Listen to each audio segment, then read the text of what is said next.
Les gens sont nuls. La réalité, la plupart des gens sont pas bons. Ils sont pas bons dans ce qu'ils font et ils cherchent pas à s'améliorer, à emmagasiner des compétences, à comprendre.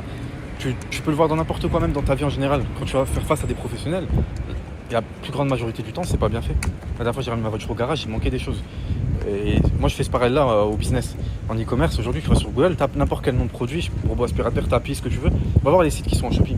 C'est pas des sites incroyables. Même un mec qui fait pas d'e-com, quand il voit ces sites-là, il se dit ouais, c'est pas des sites de fou. Et pourtant, ils vendent, ils font de l'argent. Et ça, c'est une preuve qu'ils sont pas meilleurs que toi. Parce que même de base, et peut-être eux ont des connaissances, des compétences que t'as pas, mais tu vois qu'ils font pas des trucs de fou. Parce que les gens, ils cherchent pas à s'améliorer, ils cherchent pas à être meilleurs. Ce qui fait que la concurrence, elle est pas dingue. Et ça, c'est dans tous les domaines. Maintenant que moi, je suis dans le business depuis bientôt 10 ans, je le vois quand je fais un truc, en rien à voir avec le business, hein, mais où il y a un business en jeu. Donc, par exemple, les garages avec les voitures. Quand je vais faire face à un commerce parce qu'il va me quelque chose et tout, je me dis, mais pourquoi ça il fait pas comme ça? Pourquoi ça il fait pas? Parce que les gens, ils se cassent pas la tête. Les gens, ils prennent ce qu'il y a à apprendre. S'ils font un peu d'argent, ils se disent, bon, bah, c'est bon, mon truc il marche. Ils vont pas chercher à s'améliorer, à scaler, à développer leur business.